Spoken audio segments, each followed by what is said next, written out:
അല്ലാഹു നിശ്ചയിച്ചാൽ ഞാൻ പോകും. വിമാനത്താവളത്തിലെ സുരക്ഷാ പ്രശ്നത്തിൽ കുടുങ്ങി യുവാവിന്റെ ഹജ്ജ് യാത്ര മുടങ്ങുന്നു. ഒടുവിൽ സംഭവിച്ചത് ആമിറിനെ ഉപേക്ഷിച്ച് പറന്നുയർന്ന വിമാനം സാങ്കേതിക തകരാറുകളാൽ 2 തവണ തിരിച്ചിറക്കുകയായിരുന്നു.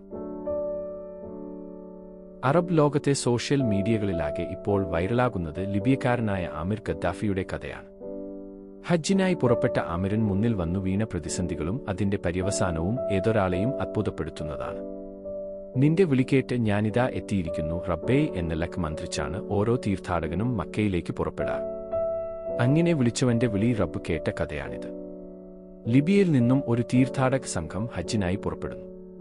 വിമാനത്താവളത്തിലെത്തിയ സംഘം എമിഗ്രേഷൻ നടപടികൾ പൂർത്തിയാക്കി.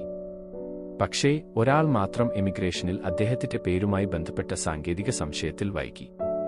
നിങ്ങൾക്ക് ഉടൻ പോകാം, വൈകില്ല, എമിഗ്രേഷനിലുള്ളവർ അദ്ദേഹത്തോട് പറഞ്ഞു. പക്ഷേ സ്ഥിതി മാറി മറിഞ്ഞു. വിമാനം പുറപ്പെടാൻ സമയമായിട്ടും അദ്ദേഹത്തിന്റെ നടപടി പൂർത്തിയായില്ല. വിമാനത്തിന്റെ വാതിലടഞ്ഞു. അപ്പോഴേക്കും നടപടി പൂർത്തിയാക്കി ഓടിയെത്തിയെങ്കിലും പൈലറ്റ് സമ്മതിച്ചില്ല. വാതിൽ തുറക്കപ്പെട്ടില്ല. ആമിറില്ലാതെ വിമാനം ജിദ്ദയിലേക്ക് പുറപ്പെട്ടു. പിന്നീട് നടന്ന സംഭവങ്ങൾ എല്ലാവരെയും ഞെട്ടിച്ചു. ആമിറില്ലാതെ പുറപ്പെട്ട വിമാനം അപ്രതീക്ഷിതമായി സാങ്കേതിക പ്രശ്നങ്ങൾ കാരണം തിരിച്ചിറക്കേണ്ടി വന്നു. പ്രശ്നങ്ങൾ പരിഹരിച്ച ശേഷം വിമാനം വീണ്ടും പുറപ്പെടാൻ തയ്യാറായെങ്കിലും ആമിറിനെ പ്രവേശിപ്പിക്കാൻ പൈലറ്റ് ഉൾപ്പെടെയുള്ളവർ തയ്യാറായില്ല. ഇത് നിങ്ങൾക്ക് വിധിക്കപ്പെട്ടതല്ല ആമിർ എന്ന് സുരക്ഷാ ഉദ്യോഗസ്ഥൻ ആവർത്തിച്ചു. എന്നാൽ പുറത്തേക്ക് പോകാൻ കൂട്ടാക്കാതെ ആമിർ കാത്തിരുന്നു. വീണ്ടും വിമാനത്തിന് സാങ്കേതിക പ്രശ്നങ്ങൾ. വൈകാതെ വീണ്ടും തിരിച്ചിറക്കി. തകരാർ ശരിയാക്കിയെങ്കിലും പൈലറ്റിന് മാനസികമായ പിരിമുറുക്കം.